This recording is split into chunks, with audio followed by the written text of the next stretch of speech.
Hi guys, welcome back to Canvas and Pixels by Next Layers. This is the video we have been waiting for. In this video, we'll be talking about how to lay a book from start to finish. Without further ado, let's get into this.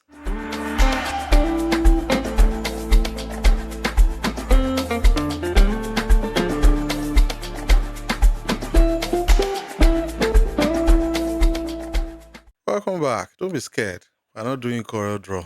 So let me just show you what my client sent in and then what we're able to turn it into. This is the Microsoft Word document I received from my client. It's about 60 pages. The clients tried to put some formatting the way they could, but check this out. Look at what we turned it into. Let me go to page 1 and then preview mode, turn on. Look at this. Look at this. Isn't that nice? Wouldn't you want to read the book? And I'm sure at the end of this lesson, you will sure be able to get this done and then make a nice layout like this, or sometimes even make something better than this, and make your clients proud. So let's move on. Importantly, there is something I wanted to talk about, and that is, how do you determine the size of a book? Your client just sent you a Microsoft Word document and say, I wanted to lay out this book, I tried to make a book, and they didn't tell you anything. How do you determine the size of a book? Number one, you need to know the type of book you are working on. Is it a novel? Is it a children's book? Is it a textbook? Is it a legal document? Have you ever seen a legal document before? They are usually very voluminous, so all these determine the size of a book. Another thing that will determine the size of a book is the page numbers. I once worked on a book that is over 3,000 pages. Now, you can't use 5 by 8 for that kind of book. It will be too voluminous. It might be best to use something like 8 by 10 or something like 8.5 by 11. All these sizes are correct. Importantly, in choosing sizes, I believe that you also need to understand paper sizes and best way to save cost for your client.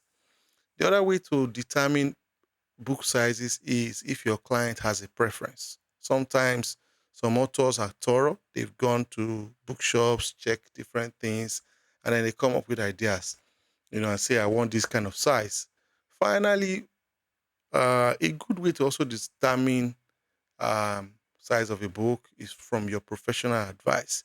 If you have done this for several years, you should be able to advise your clients on appropriate book size for a particular number of pages. You should also be able to advise based on cost savings with respect to size of paper.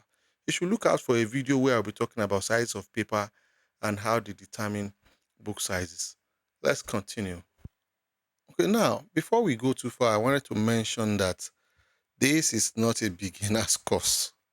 If you are new to Adobe InDesign, please refer to the link that is showing on the top right of this video, where I took time to lay foundation about Adobe InDesign. You can also check the description in the details below to see that same link. It will give you foundation knowledge about Adobe InDesign. So that way you know how to find your way around. All right. Second thing I wanted to mention is that this video has timestamp, that allows you to fast forward, move back, in case there is something you want to jump to. This video has timestamp, so it helps you to jump from one section to another. So what I'm going to do now is to start with a fresh file. All right, that's a blank document. So I'll say Control N or Command N if you are on a Mac. I will change my units of measurement to inches. In Adobe InDesign, I seem to work with points and inches. All right, all the other units of measurement are just okay. Feel free to work with anyone that's best works for you, something that you understand and you can flow well with. So I will choose 5.5 by 8. I feel that size will just be perfect for a 60-page document that come from Microsoft Word. I will say one page. One page is okay. I would say I want more facing pages. I want my orientation to be portraits, you know, and I want my numbering to start from 1. I want primary text frame. I want 1 column since I'm not even doing a magazine. 1 column is fine. I will leave the other things as the way they are, and then we'll be doing some of the setup when we get in. So I'll click create, and then we have a blank document. Now, please note that your InDesign may be a bit different from my own, and I can tell why you may have that kind of difference. The reason for that is your workspace may be a bit different from my workspace. Usually, I like something very simple. If I need any other thing, I will bring it out. So let's go to Windows, Workspace. Now, you notice that I'm using Book. Every other one is also good. I just pick anyone that works best for me, and then I modified it. So let's reset Book. I'll say reset. Now, when you come to Book, normally this is what it looks like. It has these other several things. Now, in my own case, I don't want all these several things. I will knock off this guy. I will take that entire group and close it. I don't want all of them. I'll remove this, remove this, remove this, remove this, and close all of them. And I'm not saying that they are not useful. I'm just saying I could do without them for a while. Now, I like to keep it simple where I have pages, layers, links, and I'll have paragraph styles. I also prefer to have character style. So to add character style, I'll go to Windows. I'll come to styles. I'll say character styles. Then I'll drag it and dock it here. That way I have paragraph style and character style. I believe this is easy to understand. Don't forget that you can also save this workspace, but I don't need to do that. So let's proceed. So before we place our text, the first thing we want to do is to set up margins. All right. And how do we set up our margins? Please follow me carefully. This is very, very simple and straightforward. For you to set up your margin, okay, I think I should first of all define what a margin is. A margin is is a space from the edge of your document to where your text stops. All right. And that includes space at the top, space at the bottom, left, and right. Now, for us to set a margin for this page, you will go to your master page. Now we have master page A. All right. To go to your master page, just double click on master page. Now it will give us a facing page. Our facing page is telling us we have left and right.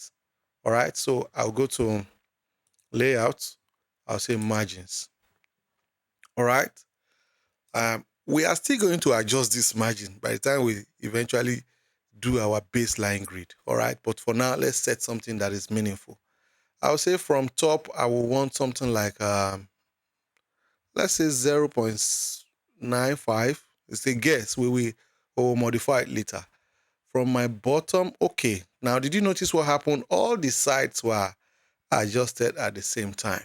The reason is because this chain is locked. Once it's locked, all the sizes will be adjusted. So I will unlock it because I wanted to give different value for different sizes. For bottom, I would say, let's say 0.65 for bottom. For inside, I would say 0.75. For outside, I would say 0.75. I will say adjust layout. All right, that way my text frame is also adjusted alongside. Now, if you look at what we have now, we seem to have a space higher at the top, then something reasonable at the left, and on the right, then bottom is also reasonably good. I need to emphasize that space is part of design. I mean, just look at what the final product looks like. You know, see where your text is ending, and then see the space that is left. It gives your work a breathing space. You know, it gives you a breathing space. So let's proceed. All right. So for me to continue now, I will switch back to my page. I'll come to page 1 and double click. And what we need to do next is to place our text. Yes. Something like we want to copy and paste, but we don't do that in InDesign. What we do is to place. So how do we place our text? I'll simply do Control D or Command D on Mac, and then look for where I kept that file. This is it. All right, and I'll say open. Okay, so it's giving me this error message because that document is opened. In InDesign, if the document is opened, it will not place. So you have to close the document and then it will respond. Now, what happened now is that it has loaded all our text and we are ready to flow into several pages.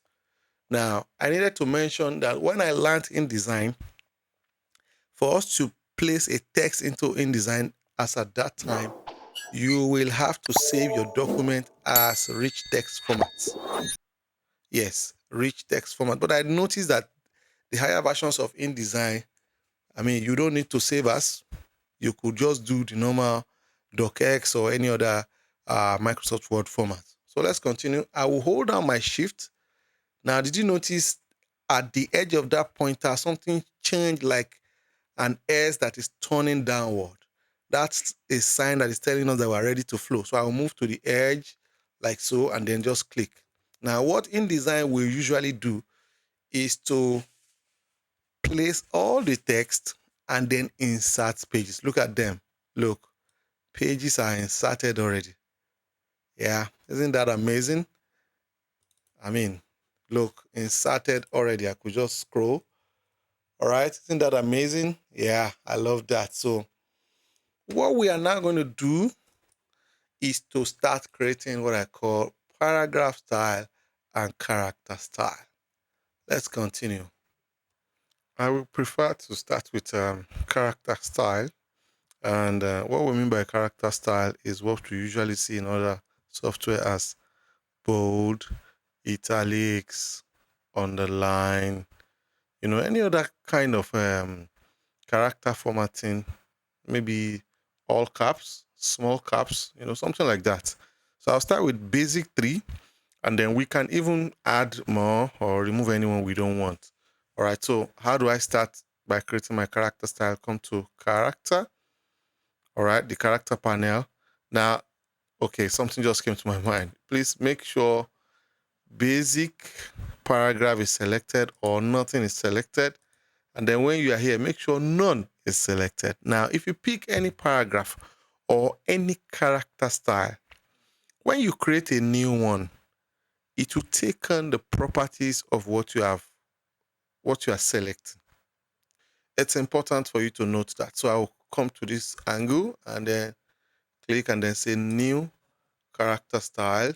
I'll start by saying bold. All right, come to this one and then come here. Just tap B on my keyboard to give me bold. Now, the beauty of InDesign is that it allows you to define whatever you want your character style to be. In Microsoft Word, for example, you just click B and then the B just gives you bold. Now, in this case, you can tell what that bold should do. Maybe bold should have a particular color. It should have a particular size. You could determine all kinds of things, but for now, let's just keep it simple. All right. So I'll keep it as bold and then say okay. I'll repeat the same step. Note that none is selected, not bold. I'll click here and then say new. I'll say italic. And then come here, I'll just tap I for it to give me italic. I'll click OK. I'll repeat the same step one more time and say bold, italic. All right, so I come here, I'll press my B, put my cursor at the back of that bold, and then press my space bar for it to give me italic. Now, what we have done now is to create 3 character styles. The basic ones, bold, italics, and the one that carries bold and italics. So the first thing we wanted to do is to translate the formatting that came with this document to the formatting that we have created in InDesign. What do I mean? Now, if you notice, this is a bold text. This bold text came from Microsoft Word. We wanted to tell InDesign, look for everything that is bold from Microsoft Word and convert it to the character style that we have created. Now, so instead of scrolling and doing that one by one, InDesign is just fantastic. Just do a find and replace. Just say Control F or Command F. I'll clear anything that is there. I just make sure nothing is available in my input. So I'll click on this. I'm saying you should search this. I'll say, it's saying, what am I looking for? I'll say basic character format that has a bold formatting from Microsoft Word. I'll click OK. And then it's asking me, what do I want to change it to?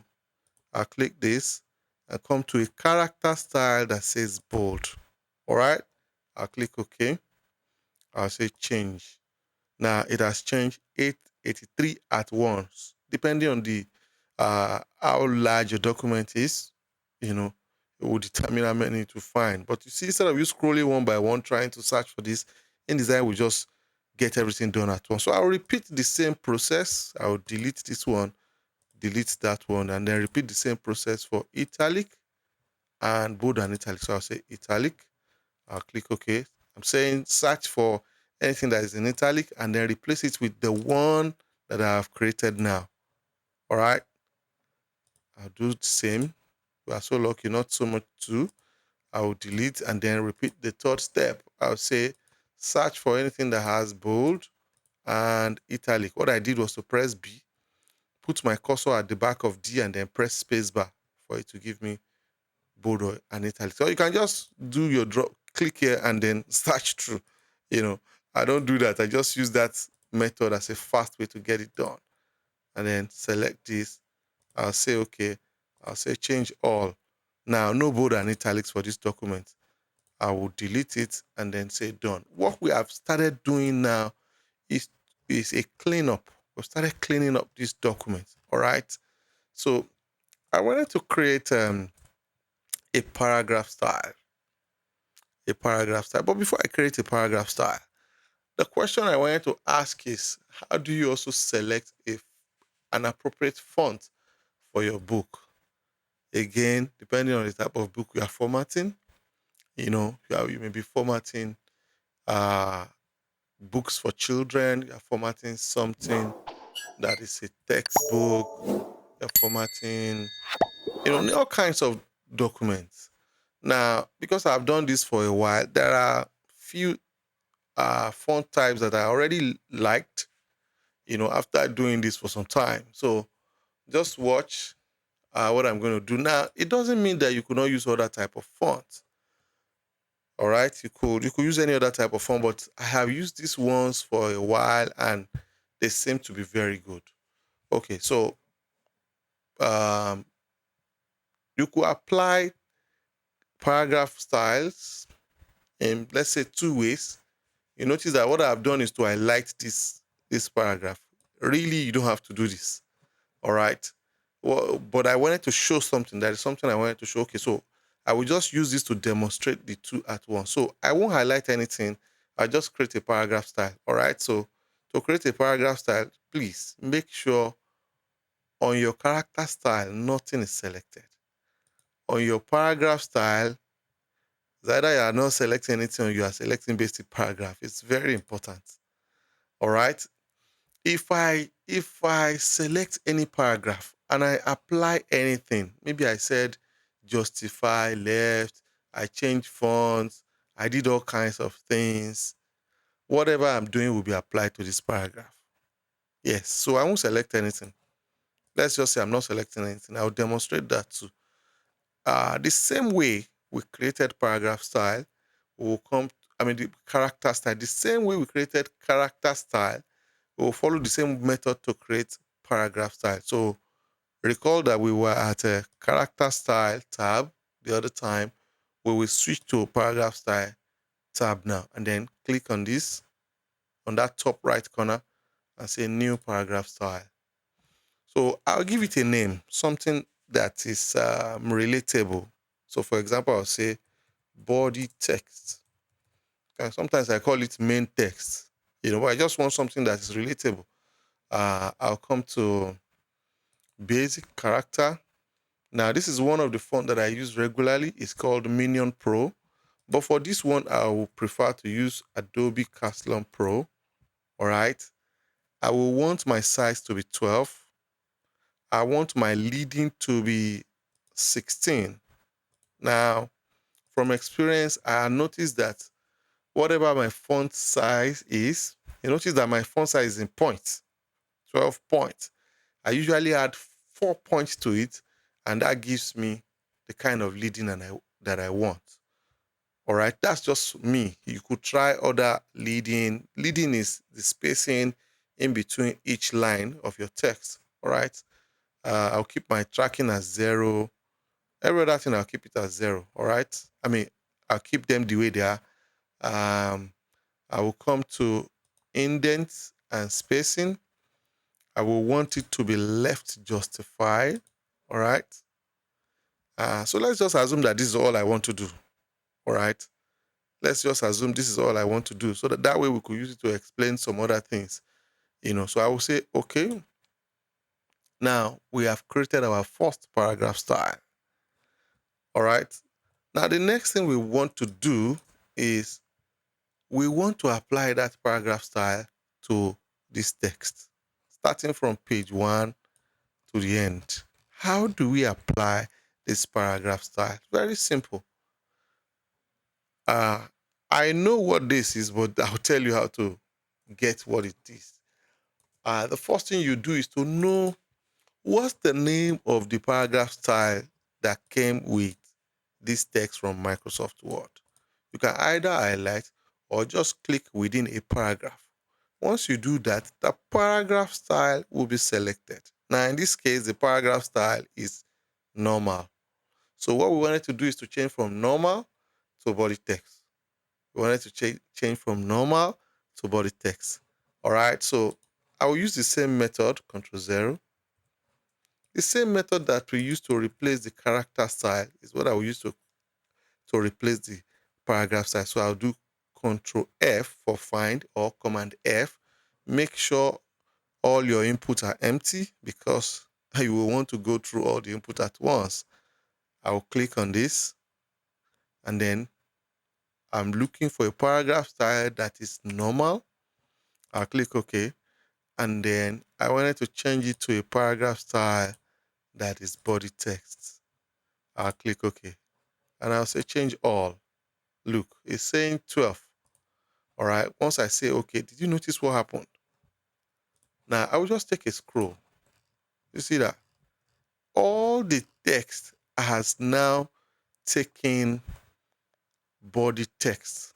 Look at it. Now, and I could tell you for free that all the chapter title didn't take body text because when you click on it, it's showing heading 1. We'll come back to that. But if you scroll, did you notice that? I mean, from the beginning to the end, we now have, a new paragraph style. But something immediately changes. We don't have spaces in between our paragraphs. All right. Now, if this is a novel, we could just indent our paragraphs and still maintain what we have. But this is not a novel, it's just a normal book. So what we're going to do is to edit our paragraph style. All right. So to edit your paragraph style, come to the paragraph style, right click on it and say edit body text. That's the name of the paragraph style. So I'll come to indent and spacing. How do I determine the spaces after each paragraph? In Microsoft Word, what you will do is to be pressing enter, enter, enter. Now, this guy will run everything for you at once. Now, recall that I said my leading space is 16, pardon me. That's the same thing I will keep as the space after each of my paragraph. So I'll come to indent and spacing and then say space after, watch, I'll say 16 points. All right. And I'll click OK. Look, just watch. Boom. That's it. All paragraphs now has the same space. I don't need to bother myself, except for a few ones like this where we just need to clean up. All right. I hope you are following. Now, I wanted to do one or two more cleanups. I'll go back to my find. I will just say Control F again. All right. I'll remove this.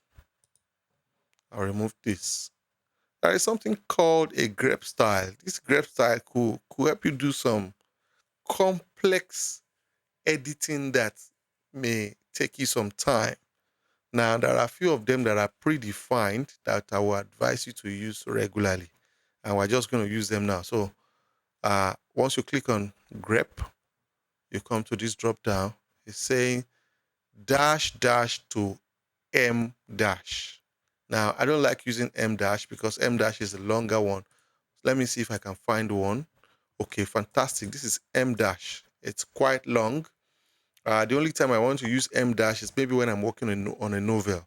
All right. So, but for a normal book, I will just keep it with N dash. N dash is a shorten, is a smaller version of M dash. So, Control F, I will select grep style and I come here and say dash to N dash.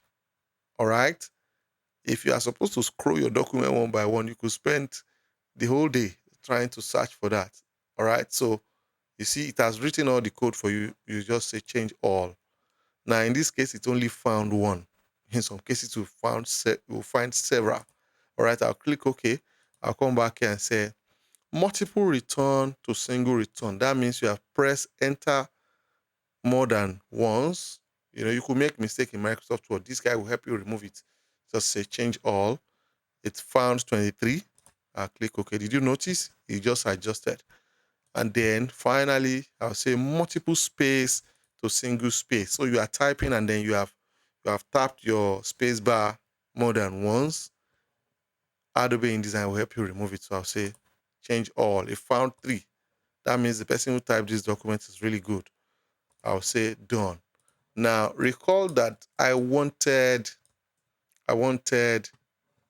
N dash and not M dash. So I wanted to change all this to N dash. So I will highlight. All right. What I did was to highlight the dash. I will copy it. Copy is Control C or Command C. All right. I will go back to my selection tool and then do Command F or Control F. I'm going to clear all this grep style. I will delete everything, delete, and paste what I have copied. Is asking me find what. I'll paste that here. Now that is M dash that I pasted there, and then come to this tiny triangle, click, and then come to hyphens and dashes and say N dash. All right, and I'll say change all. It found 65, changed at once. I'll click OK. Now, did you notice it just automatically adjusted? I'll say done. Now, I wanted to do few more cleanups, and interestingly, I found this place. Something just caught my attention, and I felt this place would be very good. So I liked it. Now, first of all, let me show you. Did you notice this properly? It properly has been hyphenated. All right. So I don't want hyphens. If you want it, you could use it, but I don't want it. So we'll just watch. I will highlight this. I want to do a few cleanup again. And then right click on my body text because that's the paragraph style that is managing that. I wanted you to see what's going on. So I'll just do Control minus maybe like 2 or 3 times. And then right click on body text and say edit. So let me move it to a side. Yes, good. So at least we could see what's going on. I wanted to remove hyphenation. I don't want hyphens. So I'll come to hyphenations and I'll say I don't want hyphens. Now, did you notice? Properly is now well positioned. There is another thing I wanted to modify, and that is justifications. All right. Now, look, the numbers I'm going to spell out here are not are not cast in stone. I mean, you could sit down to try this for a while, and then you pick what best works for you. So just watch. In my own case, I will change this to 120%. All right. I will change this to -2. All right, and then this to 2. And I think I will change this to 98. Did you notice that that thing has left? And then 102. Now, the idea behind this is to just have a better, text. I don't know if you have noticed a part of some kind of situation where you have something like this massive space in between text and all the rest, and then the thing is struggling to justify. The idea of what I've done now is to make sure that we avoid things like that and our justification looks so good without, wasting spaces. All right. I wanted to do some more cleanup. I noticed there is a space after this end dash. I don't want space. I will copy the space with the end dash and the other space. I'll copy. I'll say find. I will paste it. Recall that we still have our end dash there, so I don't need to change it. I'll just say change. A found 3 like that. All right. So I will still check in case there are any other thing that it missed. Good. I found another thing. Look at this. This is not N dash. This is still dash. All right. So I will copy. What I did was to highlight, Control C or Command C to copy. I just did Control 0 so that we can see it. Look at it again here. I'll say find, and then I'll paste that dash here. And I'll say change. A found 87. Trust me, if you use your normal eye to search for that, you will sure miss some. Now, what we have done is to just do some cleanups. Now, if you notice where we started from and the way our text is turning out now, we are beginning to make some sense, even though we are not gotten to where we are going to. But look, everything is beginning to align. Things are beginning to sit properly. I hope you're following. So recall that I mentioned something like baseline grid previously. And I mentioned that, we may still come back to our, what do you call it, master page to adjust, the spacing that we have given this document. Now, I wanted to introduce us to baseline grid. All right. So first of all, we need to enable our baseline grid. How do you enable your baseline grid? You come to view and say grids and guides and say show baseline grid. All right.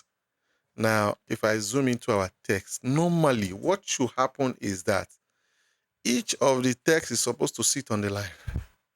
Yeah, each of the text is supposed to sit on the line, but it's not sitting on the line. Now, even if you look at our text frame, it's not sitting on the line. All are supposed to sit on the line. Look at it.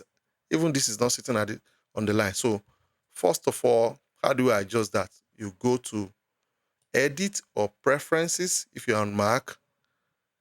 But on Windows, you come to Edit Preferences and you come to Grid. Edit Preferences, Grid. If you're on Mac, you simply go to Preferences and then you go to your grid. Now, did you notice when I said my font size is 12 points and my leading is 16 points? So the question is, how do we balance what we have done with what we have?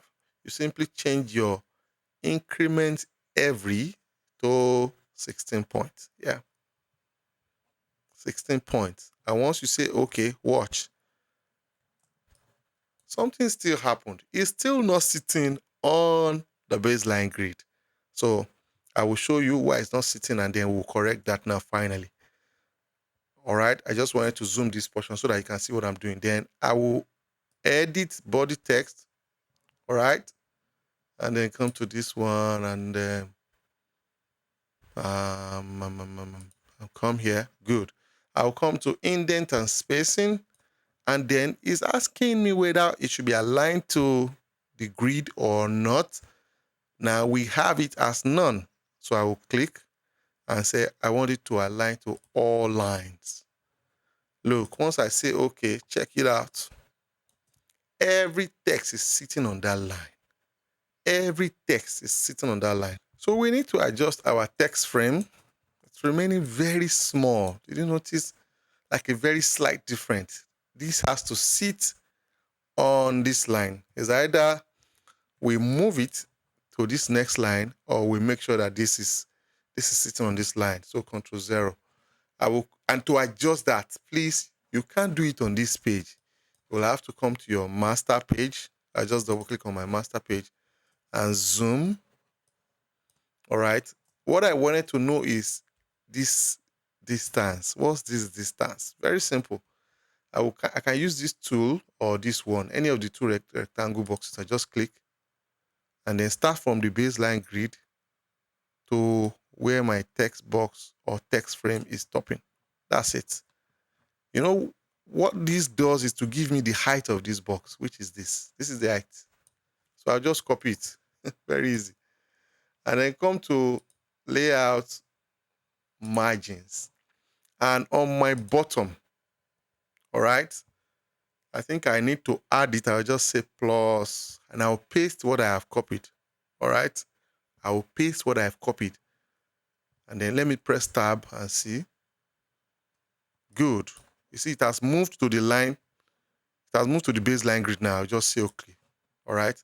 Now, I wanted to show you something. You could also say minus. For example, if this was at the top, hold on. Let me remove this. I just deleted it. Control 0.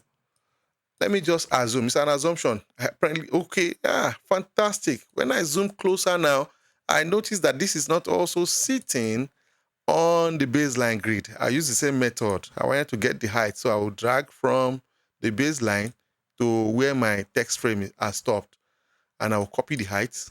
I just highlight, copy, and do the same thing. Go back to layout. I will say margins and columns, and I will subtract minus. I'll just say minus, and I'll paste. I can press my tab. When I press my tab, did you notice it has been adjusted? So I'll delete this, all right? And then our frame is now perfect, but I don't want the baseline grid. It's a bit distracting for me. So I'll go to View, Grids, and then I will say Hide Baseline Grid. All right, I hope this is easy enough. I hope we are getting what we are doing. If you notice now, everything is beginning to sit quite well. We just need to add some more character style and then bring some graphics. So let's continue. So you notice that our chapter numbers and chapter titles are not in place. So what we wanted to do now is to create paragraph style that is called chapter number and chapter title. So let's try and fix that and then we'll proceed to other things. So to create chapter number, I will come to my paragraph style, and then again, you don't have to double click here. You can just come to the top right of your paragraph style and create the style. But what I wanted to do is to demonstrate if you are, clicking where the text is, and then you are creating the style. Importantly, I need to mention that whatever I'm doing now will be relying on body text. You can see that body text is selected. So let's just demonstrate. All right. It's just for us to also know that this can be done this way. I will click at the top right of my paragraph style, say new paragraph style. I'll give it a name. I'll say chapter number. And then did you notice that it's saying it's based on body text? Now, if you check here, you will see that it's giving us the thing that is already, that are picked alongside when you click that text. See, that text has a bold format already. All right. So one of the things I could do is to switch this, that I don't want it to be based on body text. If I don't want it to be based on body text, I'll click here and say basic paragraph or no paragraph style. All right. But I'll just leave it like that. It may help us to also explain some other things. So I'll come here, basic character formats. I think I would choose Bedeni. Bedeni or Bibas New. Yeah, Bibas New is just okay for me. I will click OK. All right. Did you notice that chapter number has been created? So while my cursor is here, I will click on chapter number. What happened is that a chapter is supposed to start on a fresh page. Let's just see what it looks like. Let me quickly scroll back. Let me scroll back. This is chapter 7, for example. Is supposed to start on a fresh page. All right. So this is what I would do. I'll go back to what we're working on. I will edit this paragraph style, right click on it and say edit chapter number. I will go to keep on. I'll say I want it to be on next odd page. Because I checked preview, that's why you could see what's going on. Let me just say okay and then try and move close to it so that we can see it. I'll go back and say edit, move this to the side. Now I want my text to be centered. I'll come to sorry, sometimes even me I forget these things. Indent and spacings, and then I'll say I want it to be centered. I want to increase the font a bit. I think I'll take it to something like 18. I want to increase the tracking. I'm sure you know what the tracking is. Let me take it to like 200. All right. I want to change the font color. I mean, these are just formatting. You could have different type of formatting in your mind. All right. So I will take this to 30%. That way it's not competing with the title. What else? I want to have some space at the top, some space at the top of this. So it's just starting from that top right there. And then a space in between it and the chapter title. So I will come to paragraph rule on. Just watch me carefully. It's very easy. I'll say, this is saying rule above. I will check this box. Now you can see that it's having some kind of underline, but that's not what I'm looking for. All right, so I will take the weight to 0 because I don't need that underline actually. All right, when I take it to 0, it's off. This is what I'm looking for. I want to keep it in frame, and I want the offset to be, let's say, 1. Did you notice? I don't need to press enter. You know all those things we do in the other software.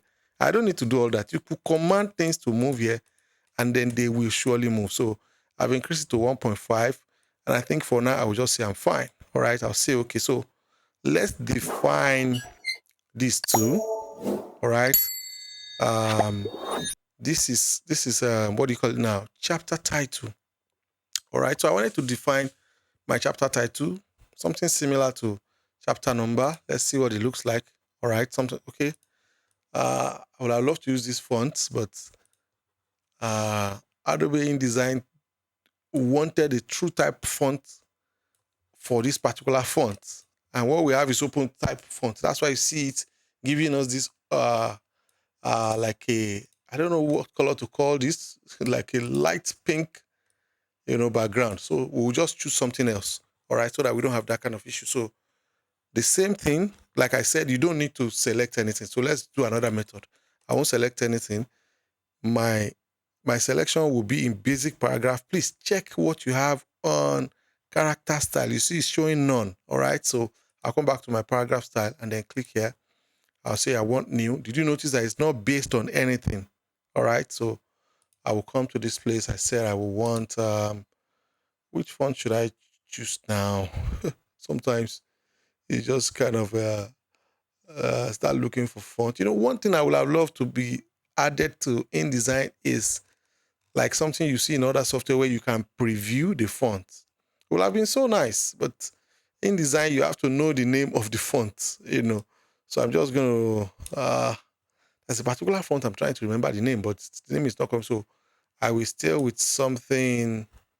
Okay, so I remember one, Cinzel. All right. Let me take the font size to something like 20, let's say 20. I will make it center. Let's just say okay. All right, for now. Now, did you notice that I didn't give it a name? This was what we created. You could make that kind of mistake too, but it can be corrected. Just right click on it, say edit, and I'll change it to the name that I want. I want it to be chapter title. If you notice the way I have labeled my paragraph style and character style, it's kind of something that anybody can pick my document and understand what I'm doing. Nothing complex. All right, so I'll just change it to chapter title. All right. Now, I also like to be a bit organized, so I will arrange it in this form. I want body text to come first. I want chapter number to come above. Normal should just stay at the top like that. So you have body text, chapter number, chapter title. Now, You notice there is no space between my chapter number and chapter title, and then my chapter title and the text. This is just me. I like breathing space. All right.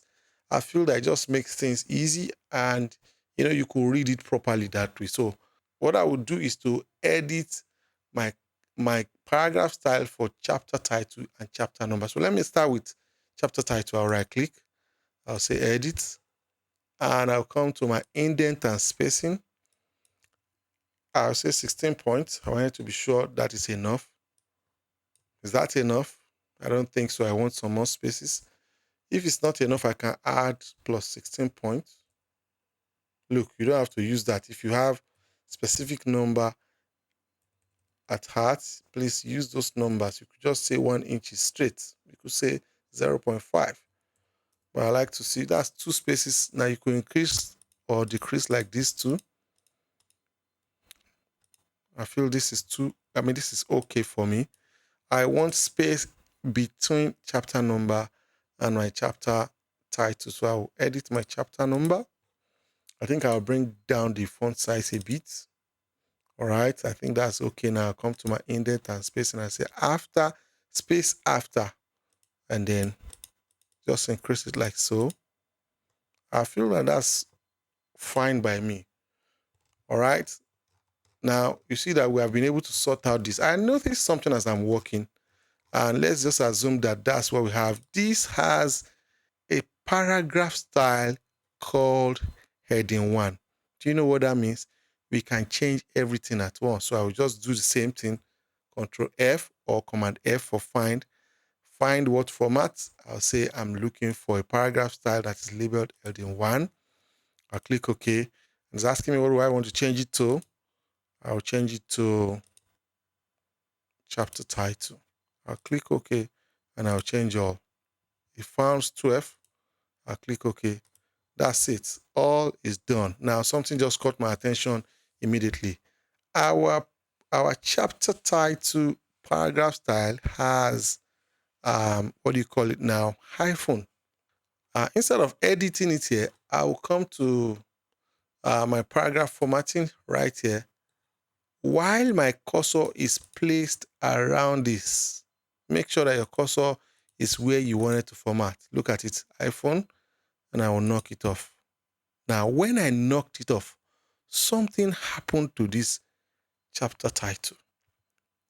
There is a particular sign that has now been placed beside it. What this sign is telling me is that this paragraph style has been edited, and I can redefine it. Yes, what that means is I want to make it same for all the other ones. So I will right click on it. I will say redefine style. Now, when I say redefine style, every other paragraph style with chapter title will now not have hyphenation. I hope I'm able to explain that without making it complex. Please, you could rewind this so that you can get it. All right. So I will just say redefine. The plus sign has left. All right. So unfortunately, we could not do find and replace for all the all the chapter numbers, but I say way to even do it. Yes, I just remember that you could do it. Look, let me show you. Just say find. All right, I will delete. And I say find what? I will say, what I like to do is to copy it. I will just copy the word chapter. All right. I'll say Control F or Command F. I'll paste it there. Control V or Command V. And I will change this. Delete. I'll click on this.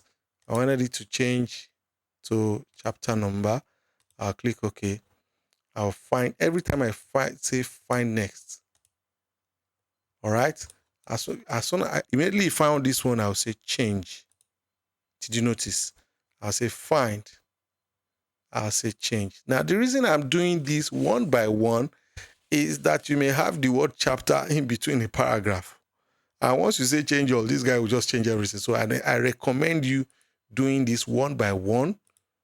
All right. So that you don't mess up things. You say change, find, change, find one more time, change. And guess what? we are done having all our paragraph style with chapter numbers in place. I wanted to reduce this font size a bit. I'll edit. Don't mind me. I do that a lot when I'm working. If I notice anything that is not sitting well, I just wanted to quickly adjust it. So I'll go back to page 1, Control J, and I'll say page 1. Now, you know page 1 is cover page. So the first thing I wanted to do is to remove this one. I just click on the text frame. That's what I do. All right. I'll press delete. What happens is it will automatically come to the next page.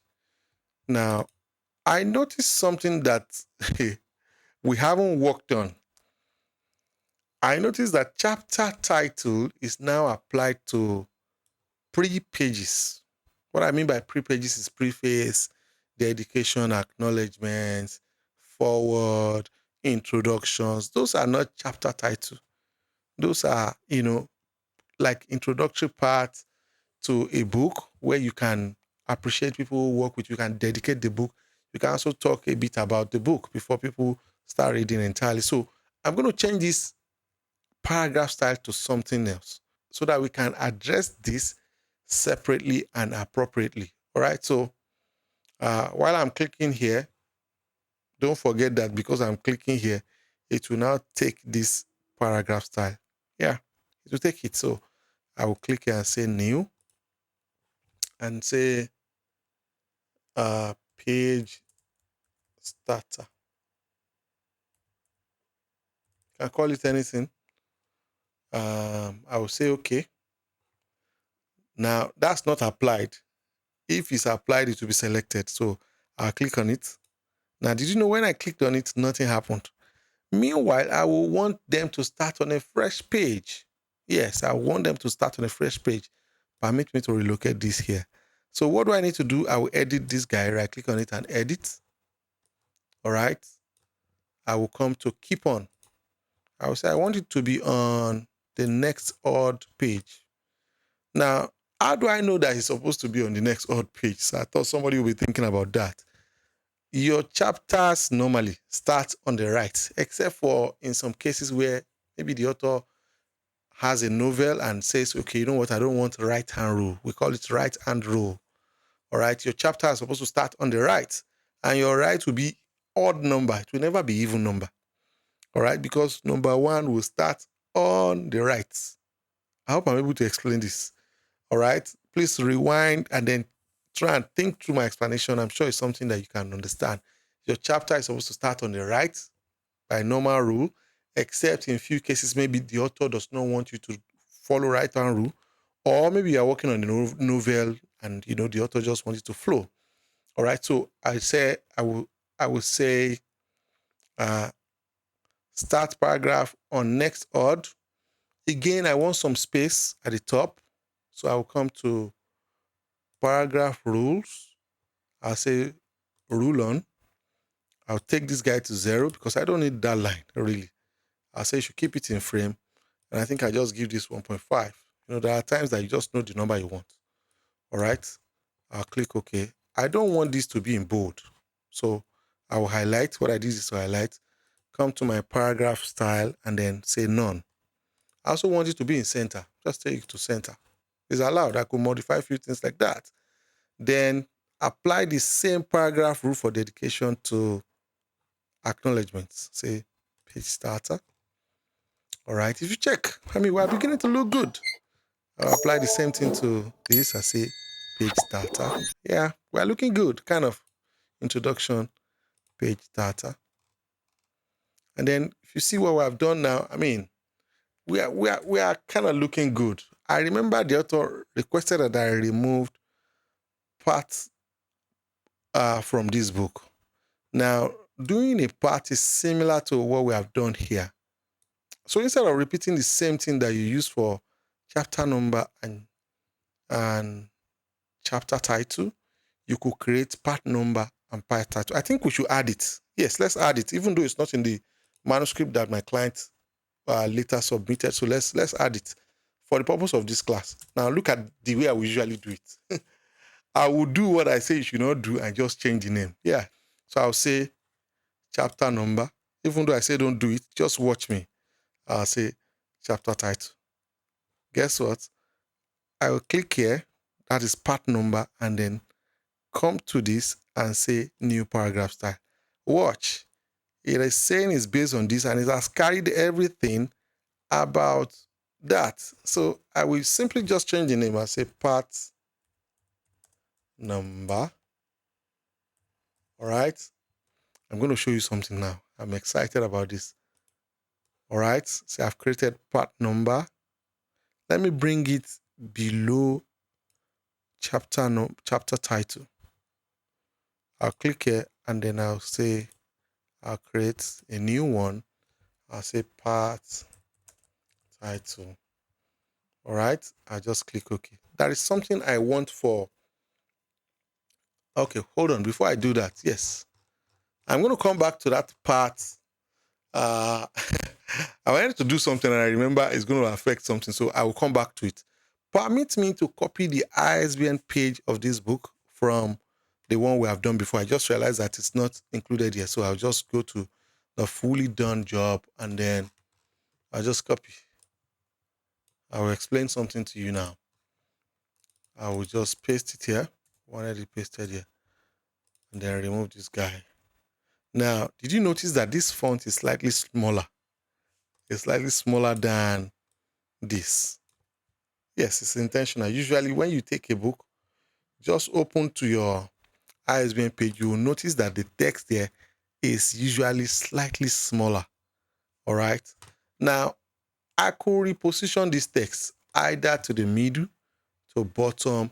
I could make it left, So let me demonstrate something here. I will click on it. I click on the text frame rather. I will press Ctrl B. All right, that's text frame options, Ctrl B, and check it out. I could come here and say I want it to be center. I could say I want it to be bottom. If I keep it at the bottom, most times I like to do this. Sorry, this is taking body text, so I'll switch it to ISBN. All right, and I can press backspace. If I keep it at bottom, this is one of the things I like to do. I will highlight everything and say, let it be left. I feel that that's better if you want it to be bottom. So I'll keep this as bottom and then we'll continue. So permit me to skip this guy and I'm coming back to it. I'll come back to it. All right. So I wanted to show us something interesting because, after doing chapter number, chapter title, I wanted to add something to the beginning of my paragraph. I wanted to have something like a drop down, something like a drop cap. Some text should be in, small caps. I just wanted to make something nice. All right. So follow me carefully. This is what I wanted to create. Let me show you. Now, something like this. Look, a drop cap. And then we have the first 1, 2, 3, 4, 5. The first 5 words to be in small letters like this. And then the rest follow. It's just a style. Doesn't mean that you have to do it for all books. Some books will just be drop cap. Some will carry extra things like that. So let me show you how that is done. I will start from here. All right. From character style. Please make sure you are set to none. Make sure you are set to basic paragraph. I will create a new character style. I'll click on that top right. I'll say a new one. I'll come to basic character formatting and change this guy to small caps. That's all I need. I'll change it to small caps and then say okay. Oh, I didn't give it a name. So sorry, sometimes you just forget. I'll right click on it and then give it a name. I say small caps. I like to just make it something that is easy for me to remember. All right, small caps, I'll click OK. All right, so I wanted to now create all the other formats you saw, drop down, the first few words are in small caps. So I'll click right there.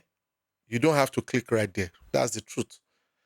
All right, I just wanted us to see it and as I'm doing it so that we can preview. I will now, because I'm clicking here, note that body text is selected. So I'll create a new one what will happen is that it will copy all the properties that I have in body text along. I'll call this body first. Body first. All right. Body first. I will come to drop cap and nested styles. Just watch. It's asking me how many do I want to drop. I want to drop 2. All right, 2 lines. Let's just click OK for now and then apply that body first. Look at it. It's still applied to body text, but I wanted body first. So I'll click on body first. It's applied now. All right. So if I edit it, we could see every other thing we are doing. Let me just zoom it a bit. I wanted us to see what we are doing. All right. So let's edit body first and then come to drop cap and nested style. You know what? I wanted to show you another kind of thing you could do. It's asking me how many lines. I said 2 lines. I know most people like 3 lines. I seem to just like 2 lines. Do you know you could do that to the characters? I can say like this, like this, like this. Yeah. Yes, you can. Look, I can add this to it and say I want these small caps. I mean, don't you just love InDesign? Amazing, right? Isn't it? But let me return it. I just keep it. I mean, that's just a style that I just created. So I'll return it to 1. I wanted to net a style into this. So I'll come here and say new. I've added 1 to this. And it's asking me what style do I want to nest. I will say I want the small caps that I created. It's saying through how many words. So let's say 3. In my own work, I said 5. Let's say 3. Look at what 3 will do. Just click here and then you see. I mean, don't you just like that? I'll click OK and then press Ctrl 0. So what we will just quickly do is to move to every other chapters and then, body first. All right. Every other chapter, I say body first. So I won't waste our time by doing all that. I noticed part 2. I wanted to apply part 2. Part 2 number, that's part number. I like number to come before title. Part number, I say part title. Now, as I was scrolling, something caught my attention, which is this, and the list under it. So I'm going to create something like this, reflection exercise. I want to create a paragraph style that I will call reflection exercise. So very easy. Again, you don't have to select it. So what I will just do without selecting, since we have been selecting, I'll click on the top right of my paragraph style and say new paragraph style. You know what? There is a faster way to do this. What I wanted to do is similar to chapter number. So I will just apply chapter number first. Yes. All right. Because I like consistency. If you look at my work now, I'm not using too many fonts. So since I've applied chapter number, I will then use this to create a new one. I will come here. Don't forget that chapter number is selected. And then say new style and call it reflection. All right. I'll click OK. Even after I click OK, it is chapter number that is still applied. So you have to switch it to reflection. Now reflection is applied. Sorry, I like to be organized. So I'll take this up and then edit reflection. Now, I don't want my reflection to have that level of space. So I'll come to my paragraph rule on and then remove it. I don't want it. There is a space after it. I think I want to reduce that space to 16 points. 16 points. Look, your style can be different. It doesn't mean that it has to be exactly what I'm doing. All right. The next thing I wanted to show you is I wanted to add bullets to this guy. Very simple. Very simple. I can highlight one. I can take everything. So let's just highlight one or just click around any of the text and just click on this guy. Bullets. Yes, that's it. Now, after you have done that, did you notice that your body text has been modified? It's showing you a plus sign beside it telling you this style has been modified, but I don't want it to be modified. So because I wanted my list style to be based on body text, that's why I did that. So I will create a new style at the top right of my paragraph style. I will click there and say new style and call it list.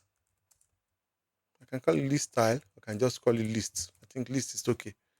I'll click OK. Now, if I want list anywhere, I'll just highlight all of them and say list. That's it. Now, the spacing is kind of small because I'm somebody who likes a lot of space. I will right click on my list and then come to indent and spacing. And I wanted to make this 0.5 and this one as minus 0.5. I'll click OK. I think I prefer that. I also want to knock off the spacing between them. Very easy. I will highlight and leave out the last one and then remove this. Yes, that's what I usually do. There is another way to do it, really, and it's very simple. Just right click on your list and then come to your indent and spacing, remove this guy, make it 0.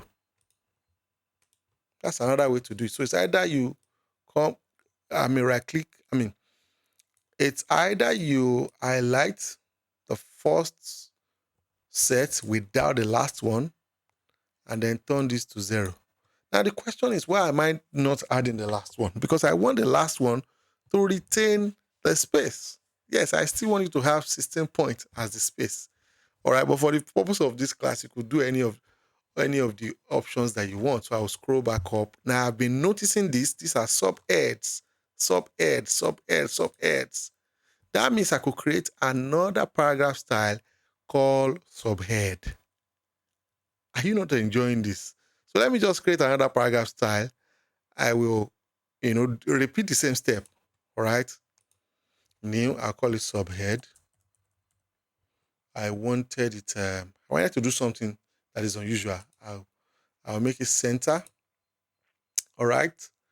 I will go back to my basic character format and I wanted it to be small caps. What else do I want? Let me click OK and then see what it looks like. And then we can modify it. I'll click subhead. Okay, so it's looking like it. I want to edit it, just add a few things to it. I wanted to do something that normally I wouldn't teach my student to do that, but sometimes I do it. I'll add tracking. And then this is what I wanted to do. I'll take this guy away from the baseline grid. I'll say none. That's not right. All right, because I wanted small space at the top. All right, that's why I wanted to do that. So it just gives you a breathing space when you get to that portion where you have subhead. I hope we're following. I'll take this to the next page so that we don't have that one hanging there. Subhead. All right. These are the small things that you do to your book that makes it just looks far different from what your client has submitted. The client will get his book and he'll be completely blown away. One other thing I could do, if I want to call attention to all of them, is I could just change the color. Just bring it down a bit. I'll say character color. Just maybe bring it to like 30. Don't worry, it will show. I can assure you of that. I know it will show. Because some people say, that's too light. I bet you after production, you'll see it very clearly. All right. You'll see that I'm not trying to go through all the formatting at once. There is one more thing I wanted to add to what we are doing is that if you look at our original work, after every reflection, there is a line, like a note for the user to, write something. All right. So I wanted to quickly talk about that. So what I will do is to create another paragraph style and I will call it line. Now, my eyes just caught something. Did you notice that this guy is starting on the next odd page? He's supposed to come right after this page. we need to address that. I'm happy I saw it. Now, recall that when we are creating this style, we took this style from chapter number. Chapter number has that characteristics. It's the exact thing I'm trying to explain to you when I tell you that when you use a style to create another style, it will carry the characteristics of the original style. So what we're going to do is to remove that property of the original style from this one. So I'll right click on reflection and then come to keep on. That's what is causing issue. I'll say put it anywhere. I'll say okay. Now, did you notice that InDesign seems to adjust every other thing by itself? What we are trying to work on is reflection exercise. But you see that this guide that we are not even working on reposition by itself. That's one beauty of InDesign. So you don't need to, for example, in the case of CorelDRAW, if you move one thing like that, you now have to go and reposition the other things because the page will have moved, a lot of scattering. But in InDesign, it's so intelligent, it will readjust the other things for you. No stress. So I want this one to start on a new page, but I don't want it to be on odd page. So what do? I will edit again, right click to edit, come to my keep on, and I'll say I want it on the next page. Just the next page is fine. I'll click OK. And then that's it. We're on the next page. So I wanted to create that line such that the reader can kind of answer these questions or have one or two things to jot in the book. So very easy. Again, I don't need to select anything. You can select if you feel, but I want my style to be based on body text. Even though I'm not selecting body text, I'm checking my character style. I notice that none is selected. So I will repeat the same step, create a new paragraph style. All right. I want it to be based on body text. Yes, that's what I want.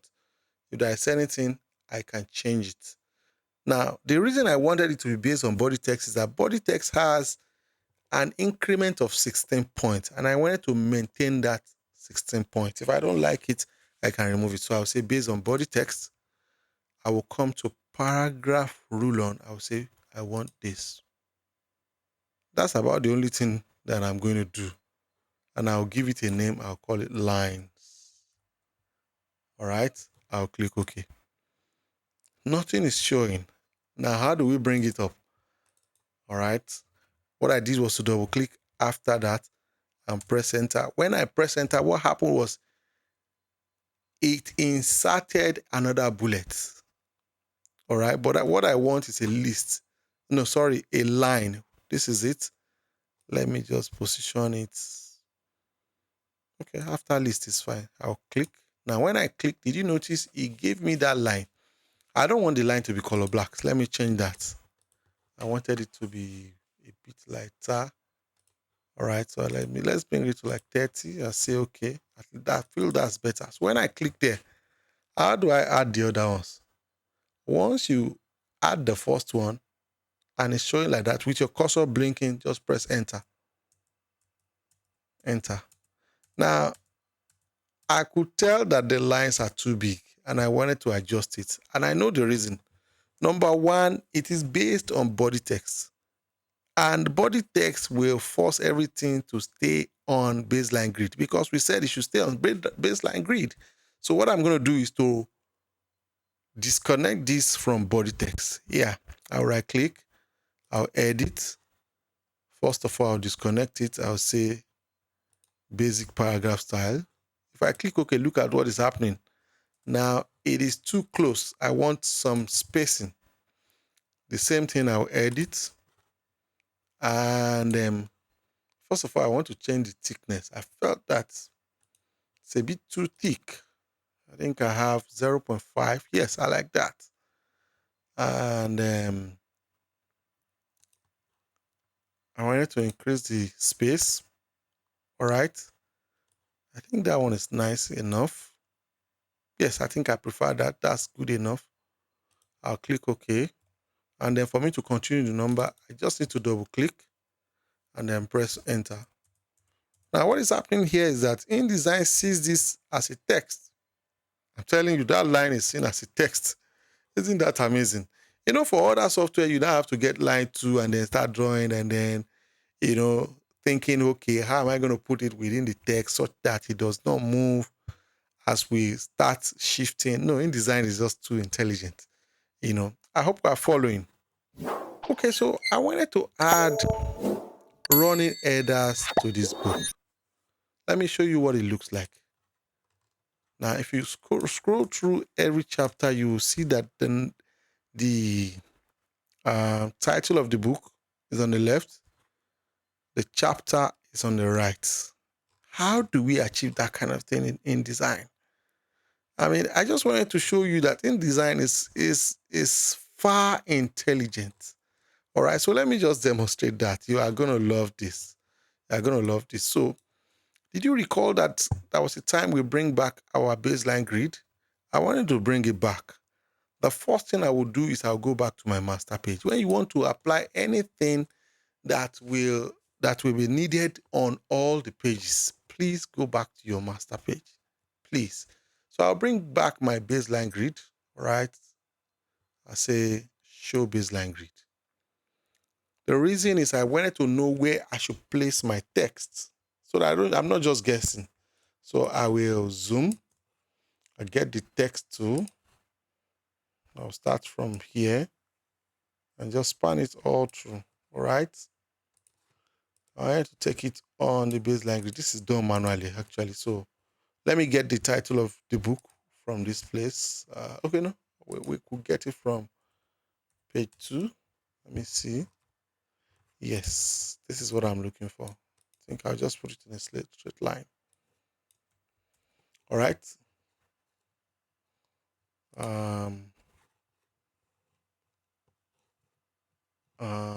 I don't want it to carry any style. So I'm thinking of what to do. Control 0. Okay, let's get back to master A. And then I will paste it here.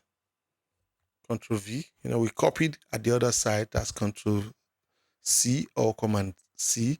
And then we paste. I don't want it to carry any character style. So I will highlight, come to character style and say none. And this is just me. It doesn't mean that it cannot carry that. I want it to be centered. I want it to sit on the baseline grid. Yes, because it's hanging up there. And I will click this. Look at it. Now, it disappeared. Okay, before it disappeared, let me apply every other thing that I want, and then I will make it sit on the baseline grid.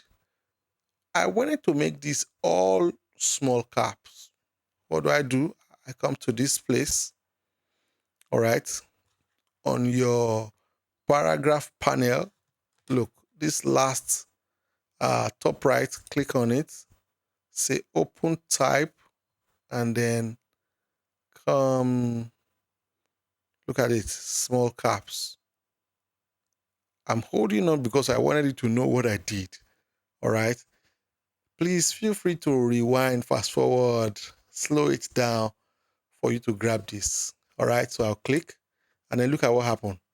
I mean, I prefer this, Look, this is not saying that you can't use another style. You could change to any other style you want. All right. So I'm going to reduce the font size a bit. I don't want something so big.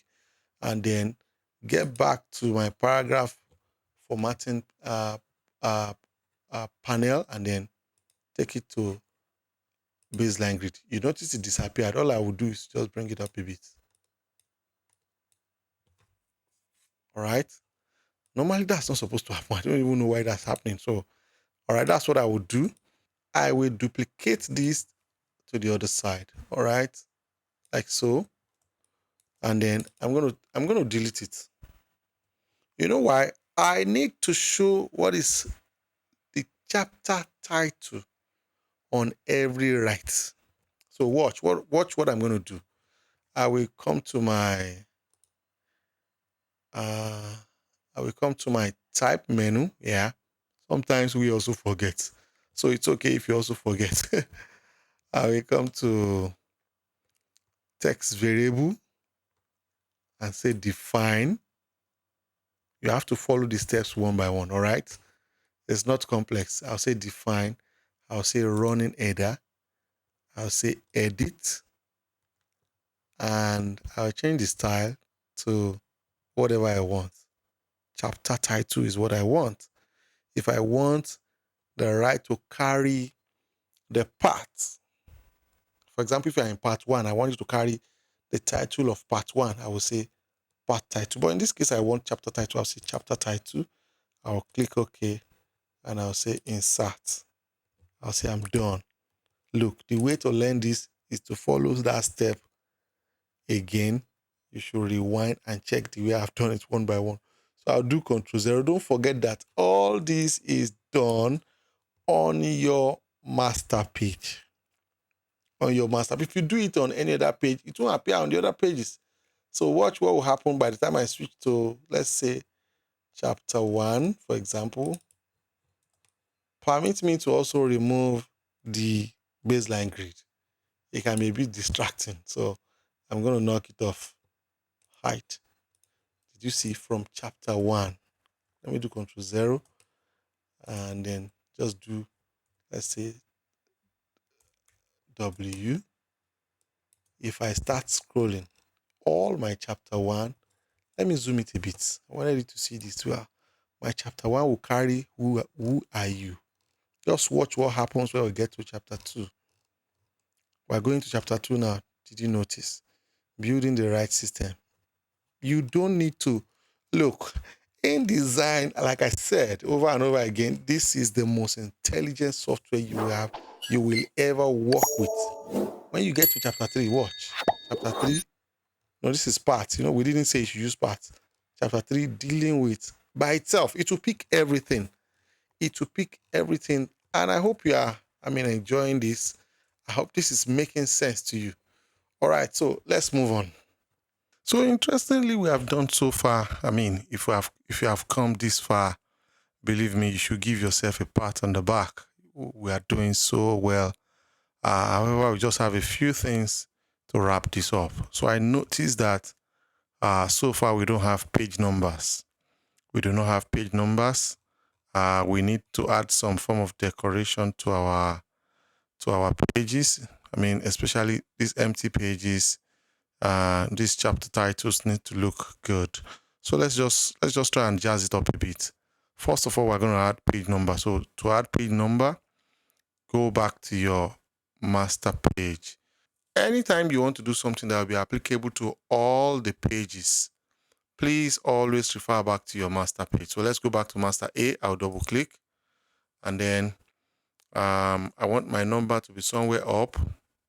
For me to get precise location, let me bring back my baseline grid. I went to view, guides, grids and guides, and I say show baseline grid. All right. So I'll get the text box like so. I'll just drag something like this. Let me position it on the grid and then return it back to my text tool. And this will help us put it on the baseline grid. How do I add my numbers? Now, in the case of InDesign, what it will do is to add the numbers for you. Now, if you notice where we are now, I think the last place we stopped was not even on page 1. So you don't need to be on page 1. You just need to be on your master page. And in this case, master page A. And you come to edit. No, you come to type. You come to special characters, markers, current page numbers. I will take it again, type menu, insert special character. You have to come all the way down, markers, and then current page numbers. Now, if you don't like this long menus, sub-menus, just press Control Alternate Shift N or Command Options Shift N, depending on your operating system. All right, when I click, you just notice a particular A is showing. Now, you can style this A, actually. You can style it. You can give it font type, bold, italics, all those things. But I think I'll just leave mine the way it is. I'll bring the size down. Maybe like 8 should be fine for me. Ctrl+0. and then I'm just zooming again. I don't need to repeat the same step for the other side. I will just duplicate what I already have on the other side. How do I do that? Hold down my alternate key, click on it, and drag. Now, what I've added to that alternate key as I'm dragging is a shift key. And the reason for that is to keep it on a straight line. All right, so I'll double click and then tell this to align to right. Click OK. And then Control 0. Look, I can start from any page. Let me remove the baseline grid. Hide.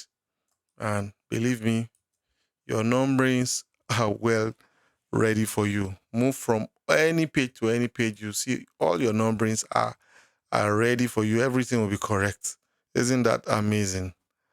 All right, so let's move on. I wanted to add the title of the book and the name of the author on the front page. Now, because this cover was not originally designed by me, it was sent by the client and it was sent as a CDR file. What I have done is to prepare that page as a PDF file. What I did was to convert the front page to a PDF file, nothing complex. I mean, you could do that from any software, whether it is Affinity Design, Photoshop,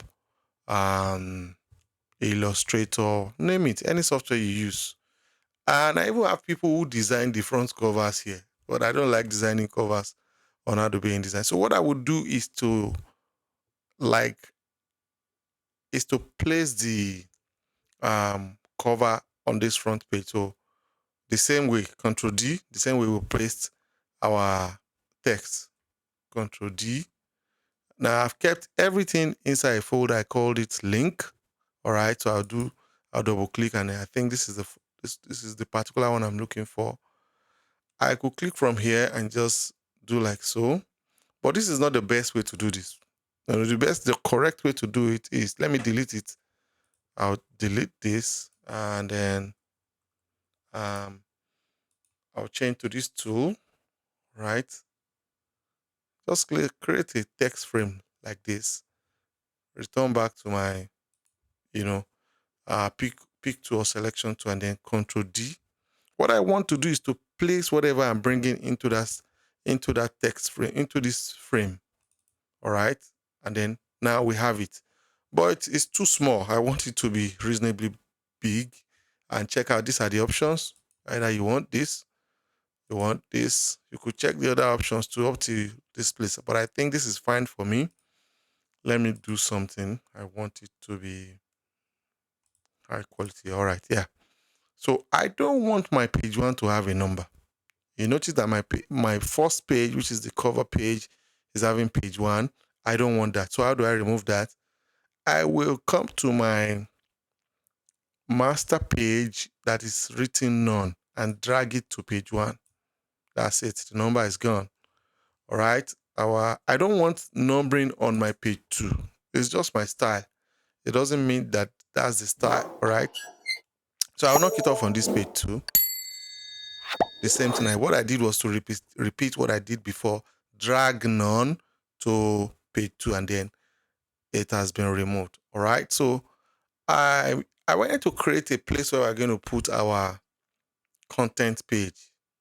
Now your content page could be anywhere. Most of the time, I prefer it to come immediately after my ISBN page. Some authors want it to come after the introductory part. What I mean by that is after acknowledgement, forward, introduction, then they now put content page here. Depending on where you are putting it, the method is the same. So let me just demonstrate how to put your content page. Now, because I want my content page to come right after dedication, I will click here and just press enter. Now, when I press enter, you notice it didn't go to page 4 because page 4 is even number. It's so intelligent to understand that this has been set to start on the right. So it will never come to left. Anytime you do that, it won't come to left. So it came to page 5. Now I have left 2 pages. I felt that 2 pages would be enough for what we are doing. And check this out. Let me just put content. Now just watch carefully. For me to add a content page, I'll go to layout. I'll say table of content. this dialog box is simply asking me some questions. What are the things I wanted to take as my content element, and how do I want to style it? Just follow me carefully. It's very simple. So I want the following. I want chapter title. I'll click on it and say add. I will scroll. I will just check. I want page starter. All right, I'll add it. I want part title. I think for this book, those are the three things that are relevant for me for table of content. So it's asking me what style do I want for each of these. I want them to have body text. All right, each of them. I want it to have body text. I want it to have body text. Now, there are some options that I'm expecting that is not there. If you have this same issue, just click on more options, and then you have this entire one. All right. Now, I don't want it to be on level, so I'll keep it on level 1 for each of them.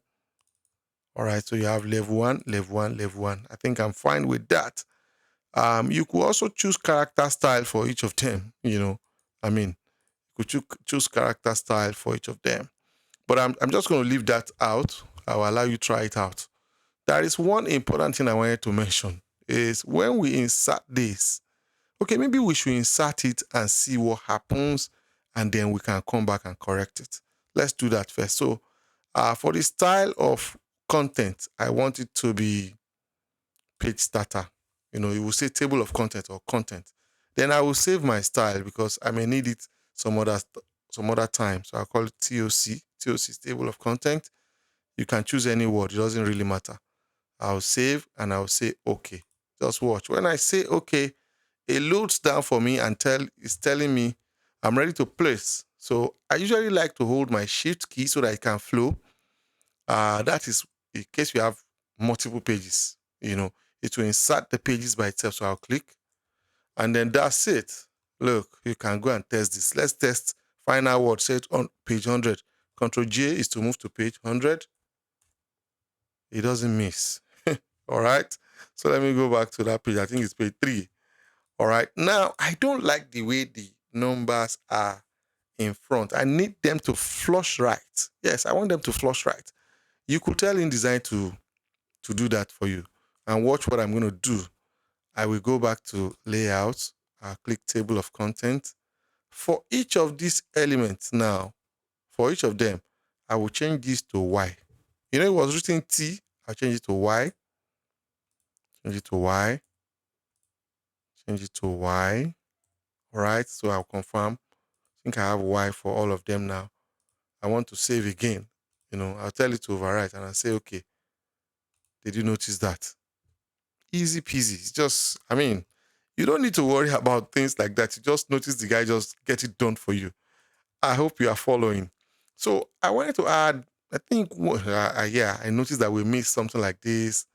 And then, in places where we have, we wanted to add something like this too. Now, my graphics has been prepared already. All right. Like I said, I got the file from my client.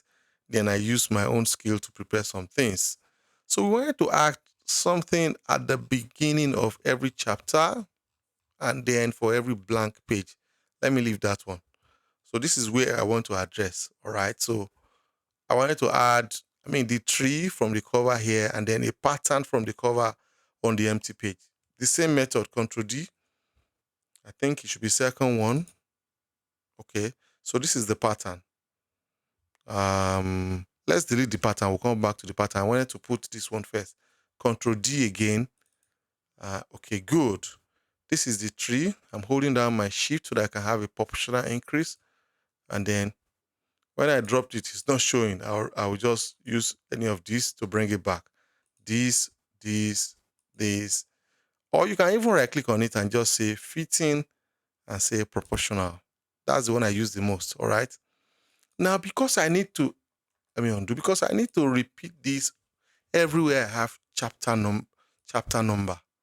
I need to create a master page where that is defined. Let me put it at the center.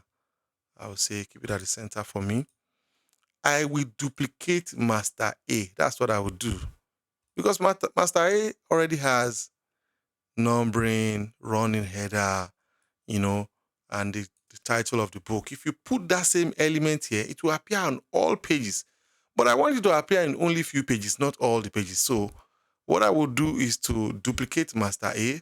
To duplicate, you right click on it and say duplicate. Now it gives me B. Now for B, I don't want numbering, I don't want running header. So I just marquee select and delete. Let me go back to that page. So I will cut this. That's cut is Control X. All right. Go back to master B. Just double click. That's how to go to. And then right click and say paste in place. I want that exact location. Then I'm going to fill this page too with the second pattern that I already created. All right. I'll click here and then I want you to cover the entire page. Sometimes I don't do that. Some other times I will. But in this case, I want you to cover the entire page. So I will do Control D and then select the pattern. All right. It's filling it. So how do we apply these to specific pages? All right. Very simple.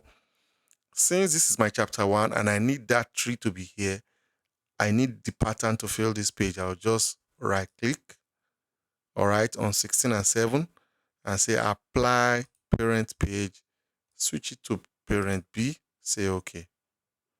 Don't you just like that? And you could repeat that for every other place where we have chapters. I mean, when I get here, I'll repeat the same thing, right? Isn't that cool? That's what I would just do. I scroll the entire, now you see, oh, we have reflection here and this one here. We didn't do anything for this part, so I just keep it.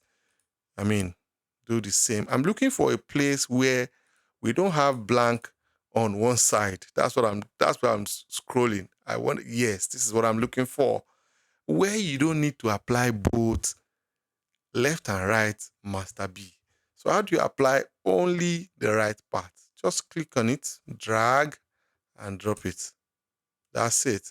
Now there is something I was looking forward to, but it didn't happen. So let me just try and explain it since it didn't happen. I'll go back to master B and then try and stretch this guy. Did you notice he ended right on the line? If I stretch it a bit to come across to the other side, now it is showing on what do you call it now? On the right side. If I come back here, look what's going to happen. I don't know whether you understand what I try to explain. Once anything crosses from the other side to any of the side, either left or right, it's just going to show on both pages. So what I normally do is to get back to this place. Two things. Click on it.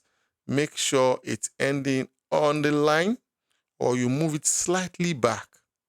Now, why did I say you should move it slightly back? I know this portion is going to enter the spine and it's not something you'll see. I hope we're getting me. So if you have followed everything we have done from the beginning till now, congratulations. You now know how to lay a book. And if you go through each of your chapters from the beginning, applying all the things I mentioned, one by one, this is what your entire work will look like. I mean, to look like this. Yes, to look like this, everything well laid out, I mean, the only thing that we do not have here is the parts. I mean, I mentioned that was removed, to look like this. To look like this. I mean, and we are ready to publish for press. Yeah. And you are ready to publish for press. So to publish for press is quite easy. Just make sure that you don't have any error down here. Look, when you have this error, the truth is that InDesign will tell you all the pages. If you double click on it, and then you see it will tell you link is missing, text is missing. Look, it will take you to all the pages. Yeah.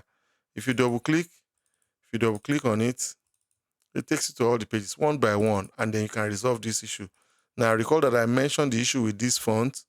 InDesign is requesting for true type font, and I only have open type font, so I left it like that.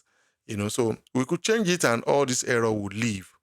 All right. But even at that, if you want to publish to press, InDesign will still allow you to publish to press. So how do you publish to press? Go to your file menu, say Adobe presets. Don't stress yourself. Just come to preset and say high quality print. All right. And then you just save. When you click save, it gives you these options. I'm not going to spend time going through these options. Or maybe I could record another class where I take time to explain all these options. It's a lot. It's a lot. Okay, maybe I will do another class where I just take time to explain all this and then you just click OK. It's reporting back that I still have missing fonts here and there. Don't worry, when you click OK, you'll be fine. All right. If I come to my desktop, you could see the file. That's it, Ctrl+0, and then we could quickly move. All right. So that's all about this class. I hope you have learned a lot in almost 3 hours of this lesson. If this class has been meaningful to you, please make sure you subscribe, make sure you like, and hit the bell button, because trust me, I have more coming. I also be recording on how you could do annual reports with InDesign. You are going to love that. But I will want you to please spend more time to understand this before I now show you how to do annual reports, how to do magazine with InDesign, because there are a few technicalities that are added to that one. But once you master this is like the basic knowledge you need to get into more complex things. Thank you so much for watching. See you in the next class.